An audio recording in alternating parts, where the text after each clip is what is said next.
Hola. So there was one of the groups that I'm on Facebook, and it had someone that was struggling, I forget his name, that was struggling with how to use ferrocium rods. So I'm going to show you. It's actually one of these things that's a skill that you've got to do over and over so you get to grips with it. So I'm going to show you a couple of different ways how you could do this. Hopefully it'll make it a lot easier for you. Now, I've got a lot of students, when I see them doing this, the real common, the number one thing that people do to screw this up is the way that they strike this. Oh. Never work with kids and the wind. Right, give me a second, let's get that set up again. Hey guys, we've got Ginger Bushcraft and Nino Antonino. How you doing, guys? Right, just give me 2 seconds to get this set up again. Hopefully the wind won't be quite as strong. I'll tell you what I might do. Let's see if this works that way. Yeah, that probably works a bit better, doesn't it? Cool, right, we'll do it this way. So you won't be able to see me much, but you'll be able to see my hands, which is a good bit. Right, so flint and steel, ferrocium rod, whatever name you call them. Basically in here, you've got ferrocium, which, if I run this down, you'll see in a second, it gives off sparks. All variations on the theme. You can actually buy ferrocium rods off eBay for not much at all. You can get one probably that size for, change it a couple of dollars. And how they basically work is when you run something sharp down them, so the back of a knife, or in this case it's just an old hacksaw blade. Hey Ricky Smith, how you doing? Donald Barnett, hello, thanks for joining. Oh, let me just sort this again. I should probably practice this a little bit more before I did this. But hey, let's see where we go. Right, so what most people do is when they do this, they do that and they move their hand. And the biggest single trick I can give you to get this working for you is when people use their hand, especially when you've got a load of tinder and you've got stuff down here that you're doing, when people move the hand with the steel in it rather than the flint, they do this and they knock it. So when they get a tiny little spark, they end up either knocking it out or they move all the tinder. Easiest way to do this, keep this hand still, that's got the steel, so this will be the back of your blade or it's the steel itself, and move the flint back, so the ferrocium rod. Do it that way. And it takes a bit of practice rather than doing it the opposite way. And now of course it's not. There we go. I see how easy it is when you do it that way. So it actually keeps what you're doing. Keeps it nice and still. Now, as you've probably seen there's a right side and a wrong side to using the steel. Hey, I see like Agnesti, cool name. Carl Harmer, how are you doing as well? Got everyone here. Good. So there's a few other ways that we can do this, and I want to show you a few other ways that can help.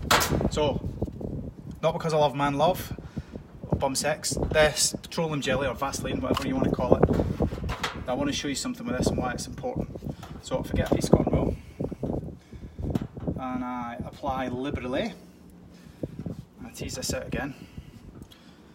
This is one of the single biggest things. Now, I had this in a video a few weeks back. I just want to show you the difference if you do it this way. So again, pulling the steel away, pull the flint away, not the steel, so watch. Oh, wrong side again. Can be a bit more difficult to get it started. There we go. But watch how long this burns now with a little bit of Vaseline on it. So that can actually help. So you need a smaller spark or you need less sparks, and you see it's still burning now. The last bit, that burnt out really quickly.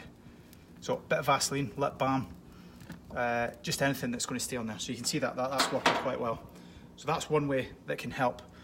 I'll clean this off. Another one is, now you can't really see it on here, but what I've actually got here is a multi-tool, and I've got something similar. So you've got a ferrocium rod there, you've got a magnesium rod here. Now, for those of you that remember back to high school chemistry, magnesium, when you put heat on it, it burns bloody hot.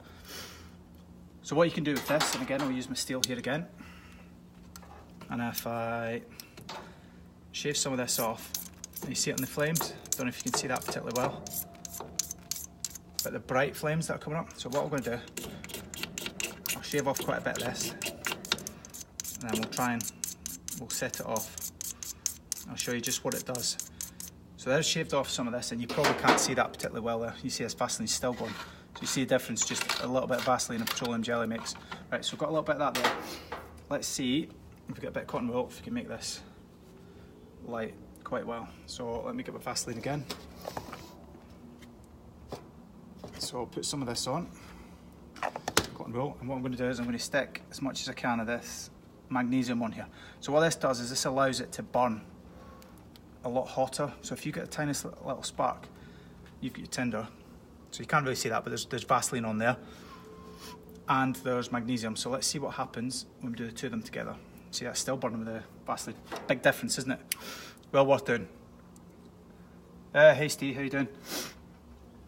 Right, let's try this again, and I'll show you the difference now. Hopefully we'll get this magnesium to burn. What I've actually got, and you can get this off eBay, Amazon, a few places like this. You can get magnesium ribbon, which is easier because you can just wrap a chunk round. Hey David McConnell, how you doing? So if you get the magnesium ribbon, and it costs pennies. I mean, I think you get change out of about $3 or $4 for a strip that's maybe 10 feet long. And what that does is you can actually wrap it around, or you can put it in your tinder and it works. You see this Vaseline still going. Right, let's try this again. Right, I don't know if you can see those little sparks that were going. It's not so good with the shavings, but what that does is it gives it a little bit. There you can see a little bit sort of sparking off it, but you probably can't see that on the camera actually. What it does, there you go. You see those different flames. So that's burning quite hot now in the middle there when those go. You see it's getting a dark smoke off it now. That's not for the Vaseline, that's coming from the magnesium. So you can see quite a difference there. So there's one thing. Another thing that can help you is, let's see if I can tease this out.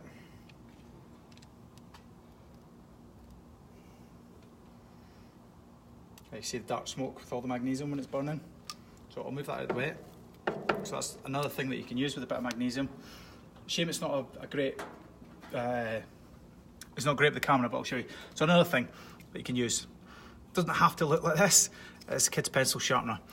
Now, I was laughed at the first time I mentioned this, having it in my survival kit. I had a tiny little pencil sharpener.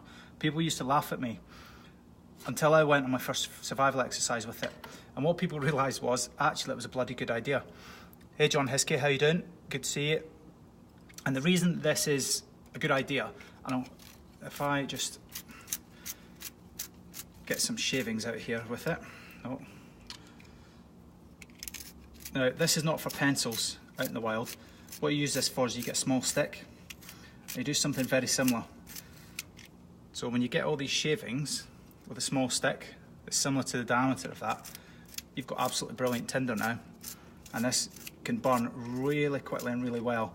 And it allows you to get that fire started, to get those first few bits of flame that you can then put the rest of your tinder on. So I'll show you just how good this is going to work in a second. Now obviously I'm using a kid's pencil, but there are other ways to do it. One other thing that I've seen used in survival exercise, I've not done it myself, is people have taken kids' crayons for the same thing because it's wax. So you put a bit of wax in and it burns just that little bit more, and it helps out. Let's get a little bit more and then I'll show you how well this is going to work, or not. I might go disastrously wrong because I'm doing a Facebook Live. So there we go. Right, so I've got a load of the pencil shavings there. So what we'll do is we'll get a piece of cotton wool, tease it all out. Now that's a really important thing as well when you use cotton wool. Hey John McCann, not John McCain, that'd be somebody different. How you doing? Thanks for joining us. So with the cotton wool, tease it out. I've seen so many people with this, is you just leave it in one big chunk and then wonder why it doesn't really light. The more you tease this out, the quicker this is likely to catch fire. So if we get the two of these and we kind of combine them, and I'm going to use the Vaseline just, if nothing else, just to help this stick. Vaseline's got so many good properties for survival. And every time I go out and exercise and I've got one of these, people laugh at me thinking I'm hoping for a bit of loving in the middle of the night with my Vaseline, but it's not the case. It actually really helps. So there we go. I'll use that just to stick everything. I use Vaseline all the time when I'm on exercise, not for anything other than lighting fires, because it just takes the stress out of it for you. One of the things I had to do in my survival instructor's course, the first thing they make you do is light fire, but without anything.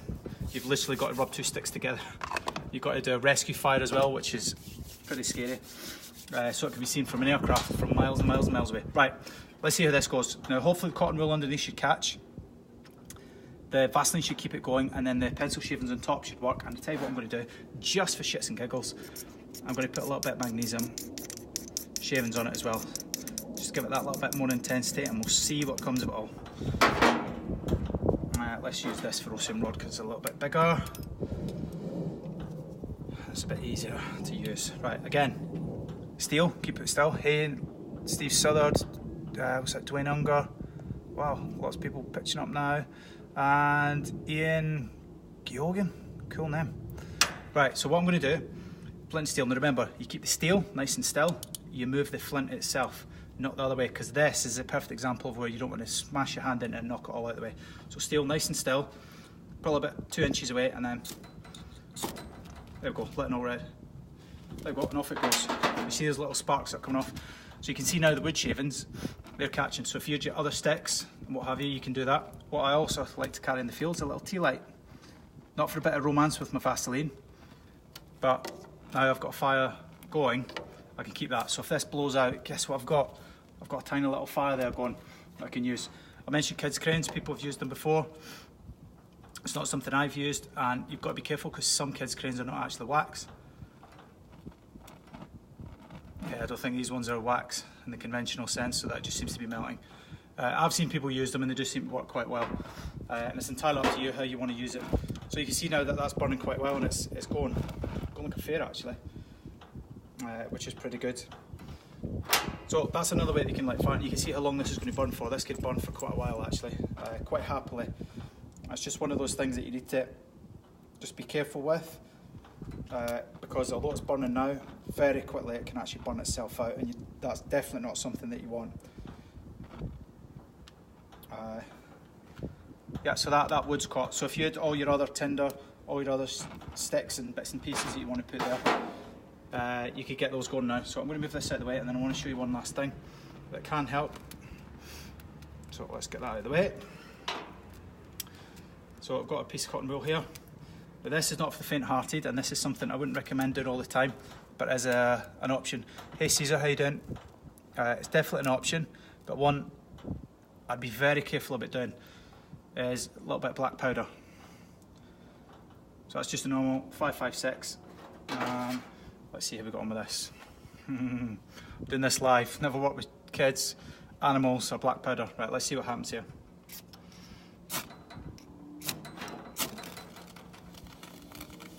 There we go. So that's quite intense. It burns out quick though. But again, I'll go back to my man-size Vaseline. Let's see what happens when we use it with a bit of Vaseline this time. I know I keep going on about this, but I'm telling you, it is one of the best things you can have in a survival situation. Helps crack lips as well, for those that are the sensitive type. So let's try this again. Bit of Vaseline. I'll get a bit of black powder.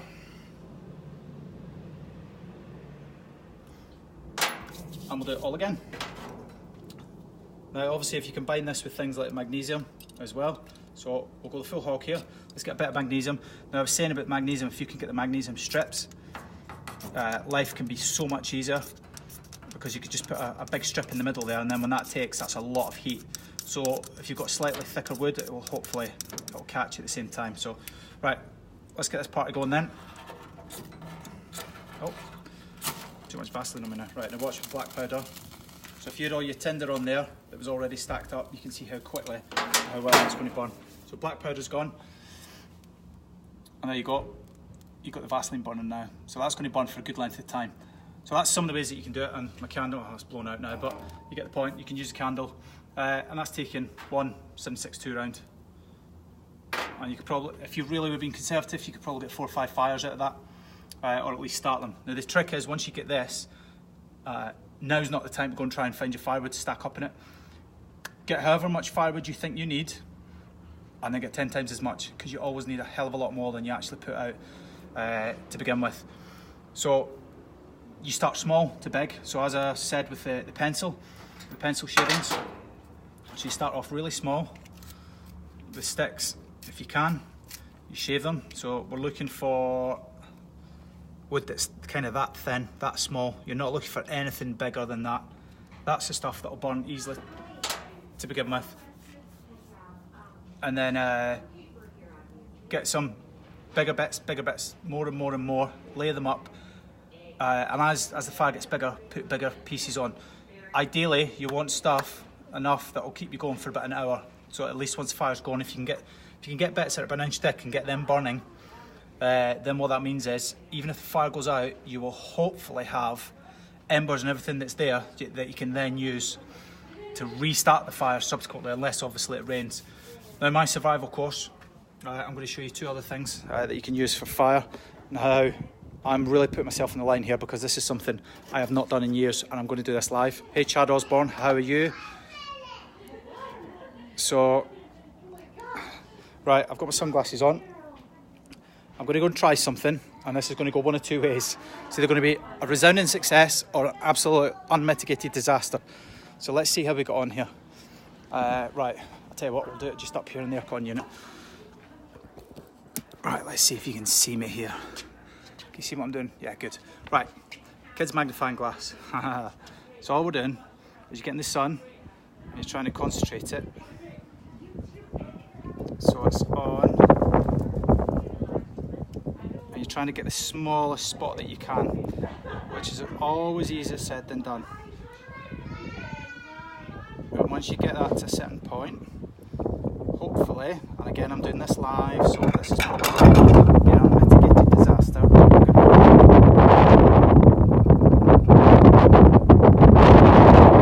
Let's focus this so you get the smallest possible circle in the middle.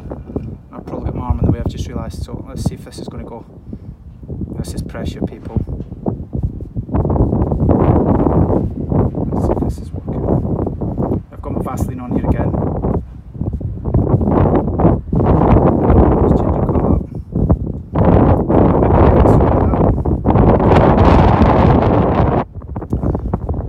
As you see, this is not a reliable way of doing it, and this is something you can actually do.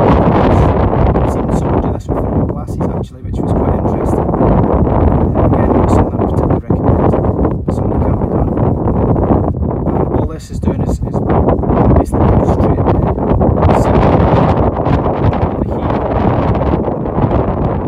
energy from a tiny little point. I could keep messing around with that and it would work, but I'm not going to do that. As you can see, it's not an easy thing to do, and I can't really see what I'm doing with this bright sunlight. But so that's basically all I've got in terms of lighting fires. The biggest thing with flint and steel, where people make the mistake, is they will move their hand that's doing the striking with the steel. So that's the blade, that's not the ferrocium rod, and they push that towards it, and they knock over all their tinder and everything that's there. You keep that hand still, and you pull the ferrocium rod or the flint backwards, and then the sparks are forced forward. They're not going to go everywhere. Use Vaseline, get a man-sized tub of Vaseline. Don't be shy, gents. Get yourself to the pharmacist, get yourself to the supermarket, get the biggest one you can. Or worst case, if you're really that shy, get one of the smaller ones, one of the tiny little tins. That's normally what I take in the field because you don't need a lot. And get practicing with the flint and steel. Also, if you really want to make things a little bit more easy for yourself further down the line, then get some magnesium ribbon. It costs a couple of bucks on Amazon and eBay, but it can help out a lot. Anyway, that's it for me today. Hopefully you liked it. Give me some comments, let me know what you think, and I'll see you for the next one. Bye.